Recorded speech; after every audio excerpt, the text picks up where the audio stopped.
Oh man, the Siena's audio just sucks. Could use some more bass, but I wonder what I could do. I might have the perfect solution actually. ENA-3 T3 plug and play power amplifier along with this JBL BassPro Nano subwoofer. Let me show you guys how to install it. ENA-3 T3 RC outputs, installing a sub. Very easy. Watch this. And for now, we're only gonna be installing the wiring harness because we still have to run the RCA cables as well as the remote wire for the subwoofer. So here's our remote wire, and here's how this connection process works. And that's it. We'll leave this here for now. These two connectors will go back to the factory screen. These two connectors will connect to our amplifier. This connects to our subwoofer remote wire. And all that's missing is the RCAs to your subwoofer. This is going to be the JBL BassPro Nano. Super easy to install, just like the other ones. Right here is where we're going to be plugging it in. Of course, you have your ground wire, you have your ground wire, you have your remote wire, you have your power wire, and then you have several speaker wires.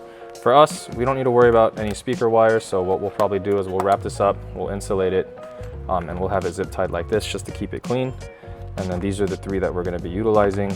Plus, he doesn't have JBL, so it's not 100% necessary, but bass volume control knob also is going to come standard with these as well.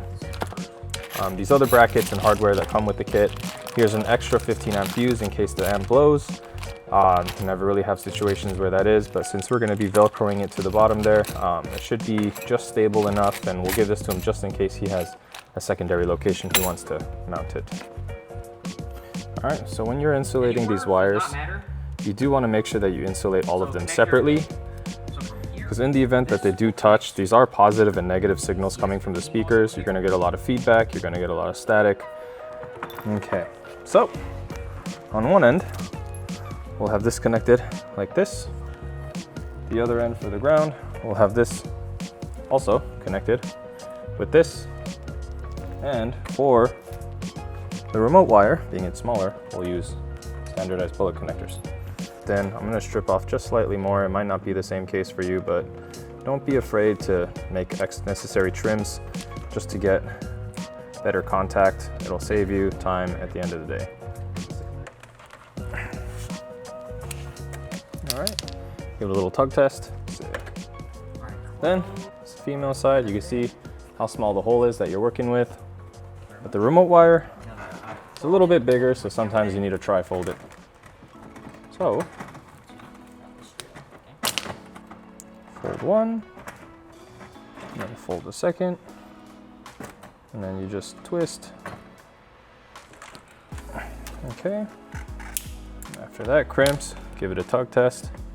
Great, then they're ready to make babies.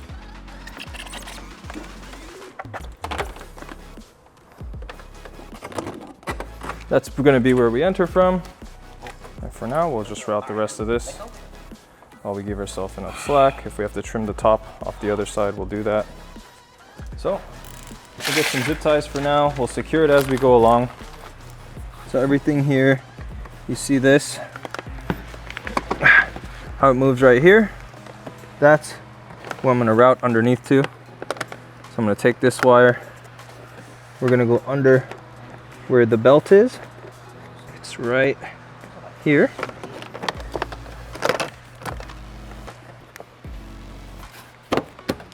Yep. Then we'll move on to the back.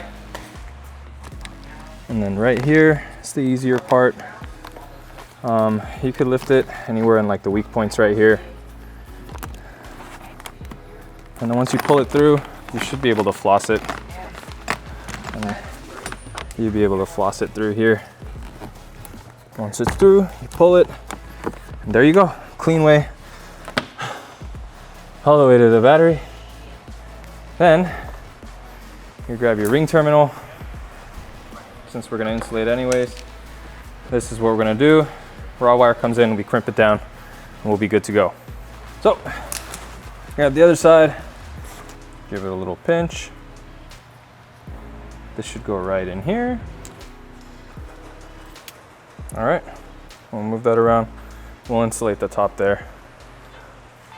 And then this is the extra space that we'll work with. The positive terminal is right there. This is the fuse. It'll go right in between like this. This will go to the battery, so in case anything overloads, this fuse will pop before damaging anything critical in the vehicle. That's how it will look. Yep, you're gonna use a number 3 Allen wrench. Always remember, this goes through the thing. Punch the thing. Feed this through first. Let it hang out, it's not going anywhere. Then, shove this in. Turn the thing. This goes through first. This goes through second. This gets shoved into the hole. And then this turns. All right, and here you have it. Boss Audio Systems. We'll put double-sided tape over here. I'll probably put it right here, and then I'll have it come down like that. That'll be the best way. All right, I'm gonna give it a nice little press up here. The reason why I'm doing it up here, of course, is because we need to access that battery just to supply the power without straining the wire. And in case, let's say if he has to replace it, he just needs to unscrew this, take it out, slide another one back in. That's a 10 milli. I'll shove it in there. We do recommend always, disconnecting the battery before you work on anything electrical. I mean, that's pretty standard procedure. So all you need to do is just take the nut out on this side, grab the power here, slide it through with the ring terminal, and then you just tighten it. But that's what our setup will look like. You grab this, make sure you slide the bottoms in first. They have little grooves.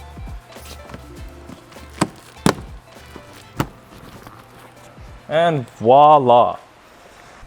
Alrighty guys, we're gonna be routing the RCA cables and the remote wire from underneath the passenger footwell, right behind the factory radio, okay? And the best way to do that is with a claw grabber tool. If you guys don't have one already, check them out on Amazon. It's like 20 bucks, pretty cheap. All right, so I'm gonna be sticking this straight down toward the passenger footwell and trying to grab it, okay? All right, just like that, we routed these cables up. I'm going to pull on through. Beautiful, and this should be good enough for our slack. Okay, after connecting the two remote wires together with the bullet connector, here's our connections for our amplifier. The gray goes to the gray, and the white goes to the white. And just go ahead and push it in like so. Perfect. And before we put the amplifier back there, let's go ahead and connect our RCA cables. The color goes to color, and white goes to white. All right. All right. And our amp is going to go straight back, and there's going to be a little pocket for it. Okay. All right, perfect. So if you take a look all the way inside, you'll see the amplifier. Okay. Next up, let's just go ahead and clean up our remote wire and the RCA cables. Okay. Alright guys, so the subwoofer does come with a separate bass control knob, which we'll also be installing, and I'll show you guys where to install it. Bass control knob is kind of going to be 3M taped like so that way the customer can view it at any time. And it has a cable here. It's very self-explanatory. And this end will go towards the subwoofer, okay? And we have a claw tool here, and this is gonna route straight to wherever Eric is on the passenger side. Okay. All right, go ahead. Did it come off? No, I have it. Okay. I have it. Whew, and perfect. Perfect. Eric has it. He's gonna pull as much as he needs. All right, and we're gonna hide the excess, but first, let's go ahead and mount it with some 3M double-sided sticky tape. All right, guys, listen up. Quick tip. If you guys ever mount anything with 3M double-sided sticky tape, make sure you use some alcohol wipe to go ahead and clean the surfaces you are going to be wiping. This includes this remote knob as well as your factory dashboard, wherever you're gonna be mounting it, okay? This basically removes any contaminants and things like that, so that way your 3M can adhere to both surfaces, okay? And from here, I'll peel this side off. And when I do this, I want to make sure I'm sitting in the driver's position, so that way I can get a good idea of how the knob's gonna sit wherever I mount it, okay? right here is good. So I'm just gonna go and push down firmly. And that way it's nice and tucked in. Okay. Now all that's left to do is go ahead and tuck away this excess. So these, it's gonna be the same kind of concept. You put one end on this side. Take a look all the way inside. You put the other end on this side.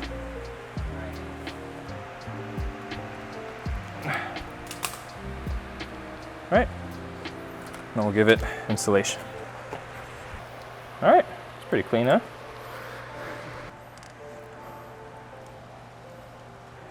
All right. Notice there are like connectors and everything that are suited for all this. We don't have them, so we're kind of makeshifting our own stuff that's safe and that will work. We don't recommend this as like the stuff you should look for, but he brought us the kit. These are specialty installs. We're working with what we have, making sure it's safe and usable. Shimase. So, with that being said, follow the carpet line. Make sure it stays inside the carpet line. Go underneath the wire so that it doesn't poke out later.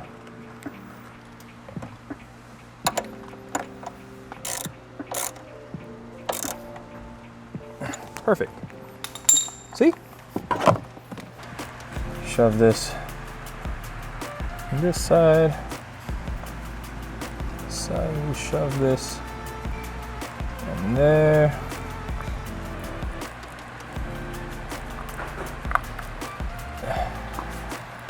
This goes through, crimp those wires together.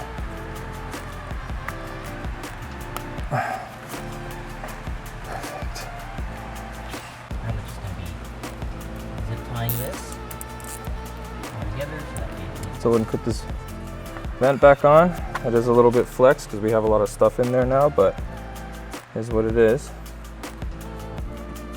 It's fashioned at the bottom. Then I'll put this cover back on.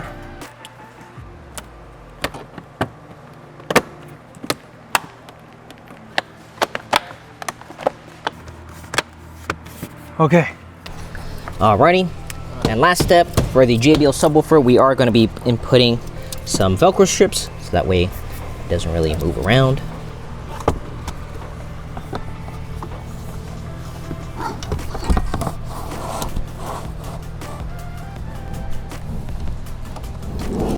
Perfect. That's exactly where the subwoofer will sit. Push it forward. All right. All right, so I'm finalizing our Velcro strips here. And this is exactly how the sub's gonna sit. Right in there, okay? Like so. It's like the perfect fit for a Toyota Sienna. Check that out, guys.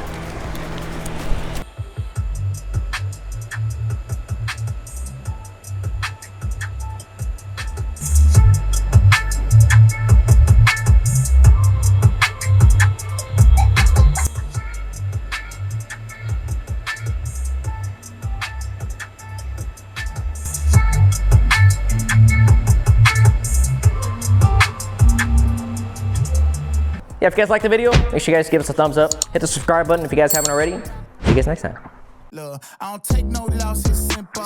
Stand up, guy, want 10 tall. Looking in the mirror, who